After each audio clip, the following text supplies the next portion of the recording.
faith, it seems to me, lies precisely at that point of ritual action, properly understood and properly enacted. A second thing I would say that is very distinctive about Catholic identity is the sense of grand connectedness.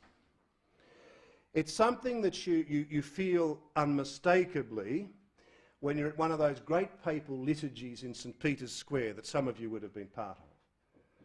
Now, you mightn't like every aspect of what happens there, but you have 200,000 people gathered around the Pope. They're from all over the face of the earth, but the unmistakable sense of the bond. We sensed it too in World Youth Day.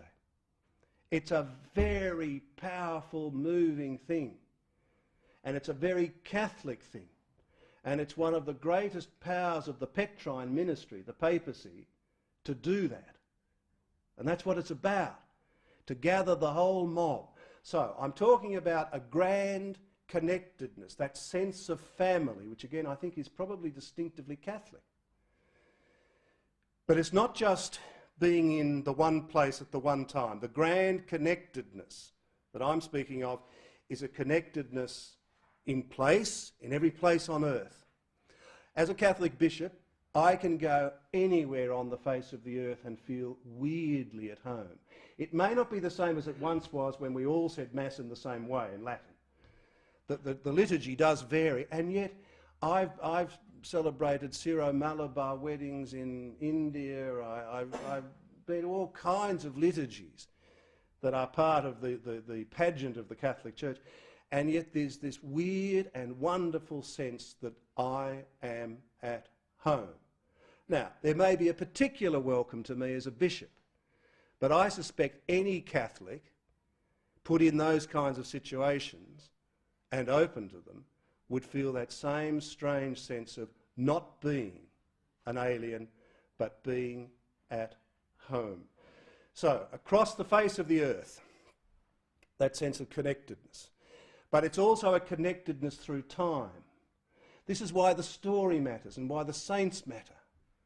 You know, kids taking saints' names in confirmation, it looks a trivial and rather folksy thing to do, but it's a good way of putting them in touch with the story. All right, so that sense that I've just been on a pilgrimage in the footsteps of St. Paul, and I feel profoundly connected to Paul. I have for a long time, ever since I was forced to teach him when I didn't want to. But it's weird the way time is collapsed. I feel closer to St. Paul, even though he lived 2,000 years ago, than I feel to many people whom I have to deal with from day to day, I suppose I'd have to say. So it's a collapsing of place, it's a collapsing of time that is very mysterious and I think very Catholic. It's also a sense of the connectedness between heaven and earth. In the Catholic Church, there's a very clear sense that the membrane between this world and the other, the natural and the supernatural, is very thin. And there's a lot of sort of passing to and fro. I used to feel this often with Pope John Paul II, particularly as he moved towards the end of his life. And you'd see him at these great ceremonies, and he almost had a kind of translucent air about him or something. And people often noted of him the way he could go like that into what seemed to be the most profound prayer.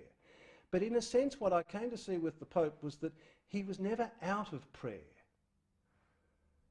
The kind of, as he grew very old, the membrane for him between this world and the other was very, very thin, diaphanous. And the supernatural passed into the natural, and the natural passed into the supernatural. That's a profoundly Catholic thing. It's the mystical thing, which again is a very Catholic thing. The sense of the marvellous and the sense of the miraculous. See, consider, you know, we make a fuss about the second miracle for Blessed Mary MacKillop. Why? Because what we're saying is that this power of God moves through her. It did in her life, but it still does. She becomes one of those points where the membrane is particularly thin. So that sense of the mystical and the marvellous and the miraculous. Some would say, the Puritans perhaps would say, there's a touch of the pagan about that. I would say no, there's a touch of the incarnation. That Mary MacKillop is that point of holy flesh where the power of God touches down and then breaks through in a particular way and with a particular power. And it doesn't matter that she's dead. She died 100 years ago. But that power that shone through her lifetime still breaks through. See the connectedness between heaven and earth? There is in the end no barrier. Heaven's under your nose. And that could be true. I mean, even contemporary science that bewilders me talks about 11 dimensions, and heaven could be literally right here, and we can't see it. It doesn't have to be beyond the firmament. Again, that sense that is very Catholic, that what we see is just a tiny fraction of what's there. There's a huge mystery swirling all around us. And this is the problem and the pathos of strictly empirical accounts of human reality and experience. As if what we can see and prove empirically is all there is. How pathetic from a Catholic point of view. It's like Jeremiah has the great image of they live in a forest with meadowland all around. All they've got to do is walk out.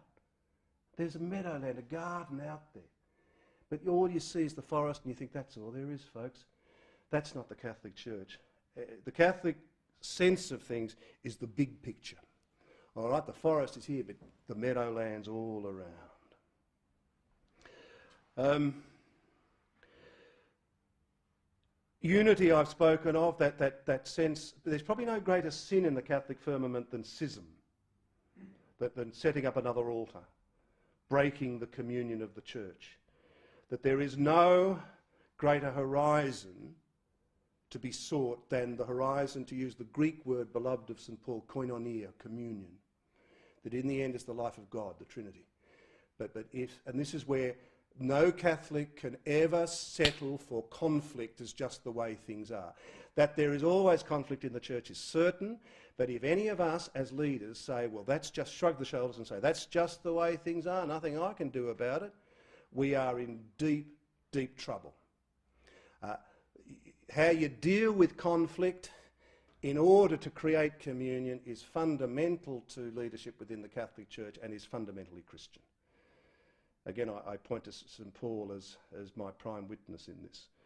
So that sense of unity, but there are those who would say, yes, unity for you Catholics, but what it does is it creates a deadening uniformity, and the Catholic Church is the most pathetically monolithic institution in the world, oppressive of human freedom and the last vestige of medieval obscurantism, and so on. I would have to say, after my years as priest and bishop, that the least monolithic institution I know is the Catholic Church. And as one who has to lead, at times I wish the Catholic Church were more monolithic. I don't know, I used to think when I was working in the Vatican, how does this show hold together for 5 minutes? Let alone down through 2 millennia. The problem in the Catholic Church is not a lack of vitality. There's a volcanic energy in it. We don't always see it here. But you look around the world, from the crow's nest of the Vatican, say, and you see that the problem is to marshal and control, as it were, this volcanic energy. So the Catholic Church is a riot, 24/7, sleepless riot, going in all directions, at all levels, at every time, all the time. All right, so extraordinary diversity. I mean, it's even represented here at this table. So that strange tension between unity and diversity, that I think that the diversity has become clearer since the Second Vatican Council. And one of the questions is, how far can things bend before they break? This is one of the questions we're grappling with in the liturgy at the moment, and I've been heavily involved in this, I have to say, that the Roman Rite can accommodate all kinds of inculturations, can accommodate all kinds of diversity.